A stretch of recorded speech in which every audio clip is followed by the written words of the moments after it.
Hello everyone, Theta here, and today I'm going to show you how to solve a gear shift with just two short algorithms. Let's get right to it.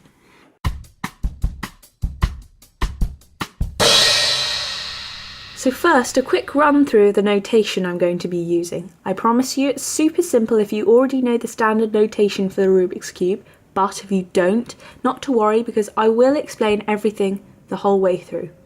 The notation is in two parts. The first part tells us which face we are meant to be turning, and the second part tells us how many times we are meant to turn the face. The faces are labelled U for up, D for down, R for right, L for left, F for front, and B for back. So, when one of these letters appears in the first part of the notation, this is telling us to split the cube like this and turn that face. The number at the end of the notation is telling us how many times to turn one of the large corners on the face. For one turn, you just turn the corner clockwise 1/3 of a full rotation, so that this sticker moves here, this sticker moves here, and this sticker moves here. So, let's have a look.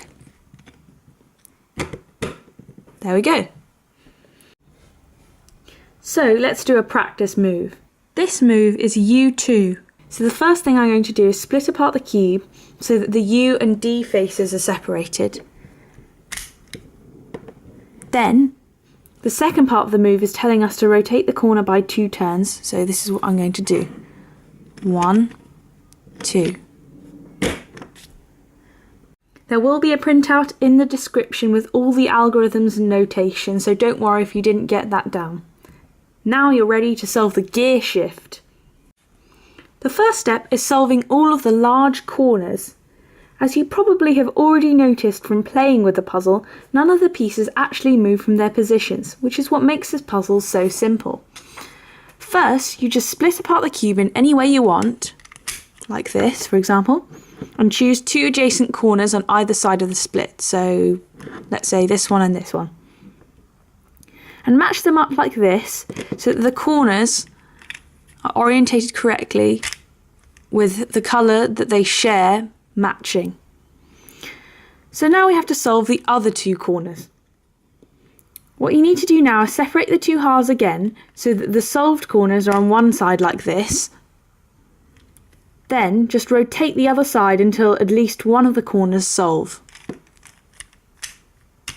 Like this. Now we come to our first algorithm. It's easy to remember, but we're going to have to repeat it a few times before it works. What it does is rotate this piece clockwise by 1/2 each time. The algorithm is R1, F1, U1. So here we have to repeat it again. R1, F1, U1, R1, F1, U1. And here we go, the large corners are now solved. Sometimes the cube solves, but the corners are rotated like this, so that the large corners form a cube shape. However, the stickers don't match properly. In this case, just rotate the cube like this, and here you can see they are now solved. Now for the second step, solving the smaller corners. The first thing is to reduce the number of unorientated corners as much as possible. This is simple and intuitive. Just split apart the cube and begin rotating one side until at least one of the small corners solves. So, for example, I'm going to split the cube so these 2 corners are on this side, and I'm going to rotate it until one of them solves. So here, this one's solved, so I'm going to put that back. So now I'm going to split the cube so these 2 will be solved. So this one's solved, so I'm going to put the cube back. Sometimes the cube solves from this state, however, here one corner remains unorientated. Here we have to use our second algorithm, which is also really simple. What it does is rotate this corner anti-clockwise by 2 teeth each time. The algorithm is R6, 1, 2, 3, 4, 5, 6. U6, 1, 2, 3, 4, 5, 6. R3, 1, 2, 3.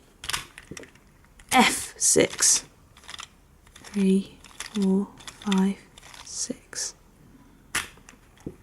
Like the other algorithm, you may have to perform it a few times before the cube is solved.